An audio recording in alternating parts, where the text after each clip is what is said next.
Para trabajar con las máquinas de Boltzmann y entender lo que están haciendo, vamos a necesitar trabajar con un concepto heredado de física, que es el equilibrio térmico. Primero, ¿a qué le llamamos con equilibrio térmico? Quiero comenzar por distinguir de lo que nosotros veíamos, por ejemplo, en preparatoria, sobre el equilibrio mecánico. En el equilibrio mecánico lo que decíamos era que todas las fuerzas suman cero y entonces nadie se mueve. En el caso de termodinámica es distinto. Aquí los individuos sí se continúan moviendo. Entonces, ¿a qué le vamos a llamar equilibrio en este caso? Se dice que la red, o en general un sistema térmico, se encuentra en equilibrio térmico a una temperatura dada T, si la distribución de probabilidad sobre los estados posibles ya no cambia con el tiempo. Entonces, aquí estamos ya empezando a meter conceptos de probabilidad. Estamos hablando de qué probabilidad tenemos de que la red se encuentre en un estado dado. Lo que vamos a decir en el caso del equilibrio térmico es que la probabilidad de que se encuentre en cada uno de los estados ya es fija. Entonces quiere decir que antes de eso esa probabilidad estaba cambiando. Sí. La realidad es que sí, al inicio de cuando empezamos a trabajar con estas redes, esa distribución de probabilidad va a ir cambiando con el tiempo en general. Y lo que nos va a interesar es ver en qué momento llegamos a ese estado en el que la distribución es la que está fija. Vamos a tratar de visualizar un poco más a qué se refiere este concepto. Una manera de hacerlo es utilizando los ensembles. Aquí la idea es que tenemos un montón de copias de la misma red. Todas las copias tienen exactamente los mismos pesos. No estamos modificando esos pesos. Y otro requerimiento para que funcione esta suposición es que necesitamos imaginarnos que hay más sistemas que configuraciones.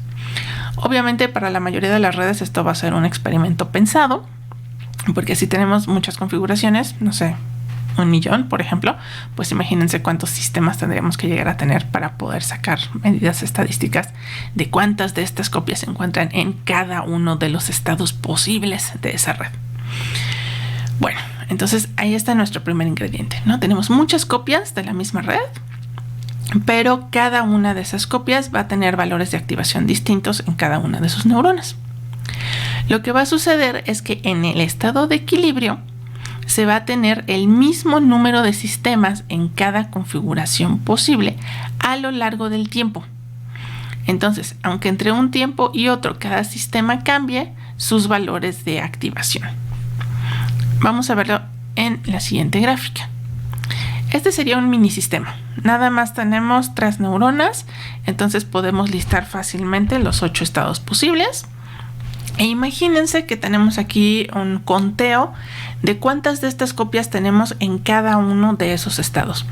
Esto podría ser una estimación experimental de nuestra distribución de probabilidad.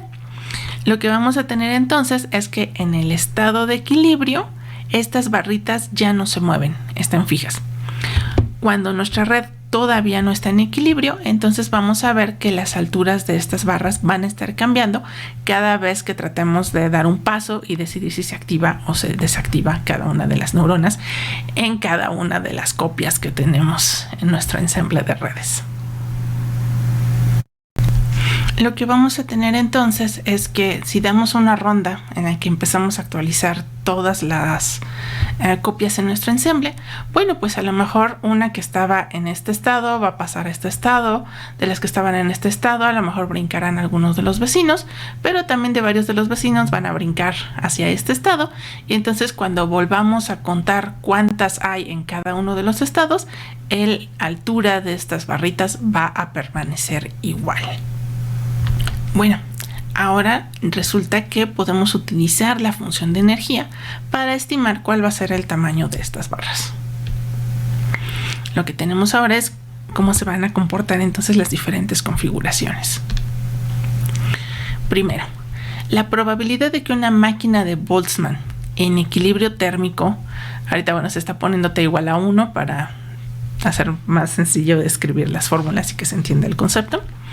Bueno, entonces regresando, teniendo t igual a 1, lo que va a suceder en el equilibrio térmico es que la probabilidad de que la máquina se encuentre en un estado específico, una combinación de valores de ceros y unos para las neuronas visibles y las ocultas, va a ser proporcional a e a la menos energía de esas, del sistema con esa asignación específica.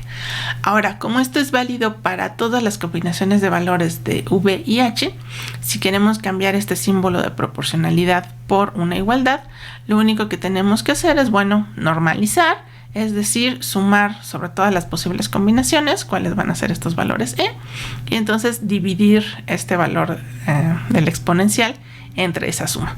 Entonces, hecha la normalización, lo que tenemos ahora sí ya es una probabilidad. Donde la suma de cada uno de estos casos, de todos ellos, va a ser 1 al final. Ahora, recordemos que de estas dos neuronas, las únicas que vemos son las V, las visibles. Entonces, una cantidad que nos va a interesar estimar es la probabilidad de que un vector determinado haya sido generado. Es decir, tengo esta serie de datos, ¿cuál es la probabilidad de que mi sistema, con los pesos tal y como los tengo ahorita, haya caído en ese estado? Entonces, eso lo vamos a obtener con un concepto básico de probabilidad, que es, ¿cuál es la probabilidad de que ocurra B?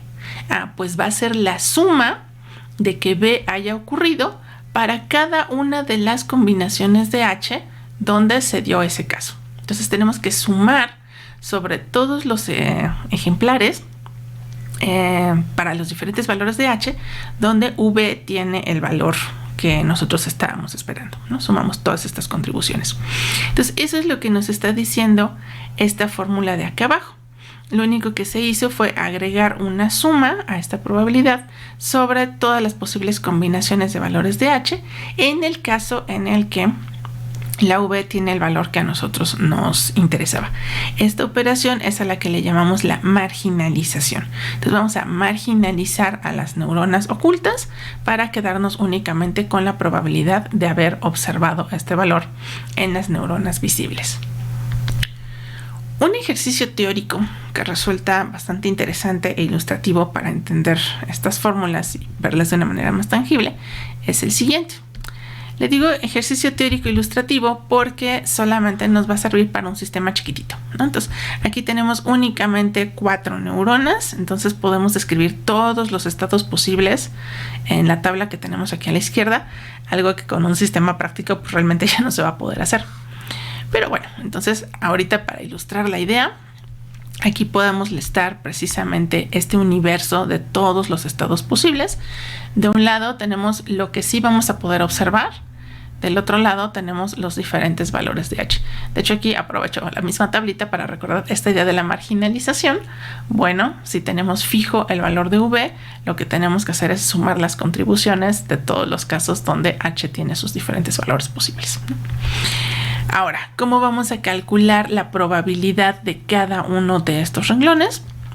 Pues lo primero que tenemos que hacer es calcular la energía. Esto básicamente está ocurriendo con la misma fórmula que ya habíamos visto en el caso de Hopfield. Recordemos que lo único que teníamos que hacer era multiplicar el valor de activación por los sesgos e ir sumando. Activación por sesgo, activación por sesgo, activación por sesgo, y sumarle también después el producto de los dos valores de activación por el peso que los conecta y aplicar esa misma fórmula para todas las conexiones. Entonces, si repetimos exactamente ese cálculo para todas las posibles combinaciones de activaciones que podríamos tener en estas 4 neuronas, lo que obtendríamos serían los valores de esta columna de acá. El segundo paso, pues es calcular la exponencial de menos la energía. Recordemos que aquí ya no tenemos el entre t porque estamos asumiendo temperatura igual a 1. Y al calcular la exponencial, entonces obtenemos esta siguiente columna que está acá. Ahora sustituimos en la fórmula de probabilidad. Observen que como ya tenemos la E, la E, eso es lo que tendremos en la parte de acá arriba. ya tenemos a qué va a ser proporcional esta probabilidad de B, H.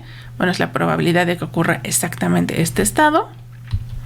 Eso es lo que está en esta columna de acá. Y para obtener esta, entonces, lo que nos está pidiendo esta fórmula de acá abajo es dividir entre la suma de todos estos. Entonces tuvimos que haber sumado todos estos y después cada uno de los renglones lo dividimos entre esa suma que obtuvimos, y aquí tenemos ahora la probabilidad de cada uno de los estados individuales. Para obtener esta probabilidad de B, de haber observado solamente 0, 0, 0, 1, 1, 0 o 1, 1, lo que se hace es la marginalización de H, que es sumar todos estos y ya obtenemos probabilidad de B. Repetimos para los otros estados posibles y entonces ya tenemos el cálculo numérico. Si gustan, pueden hacer el ejercicio de ponerse una pequeña red, unas 3, 4 neuronas máximo, probar diferentes pesos, tratar de reproducir esta tablita, y confíen que con eso ya les quede bastante claro y se sientan bastante cómodos trabajando con estas dos fórmulas de acá arriba.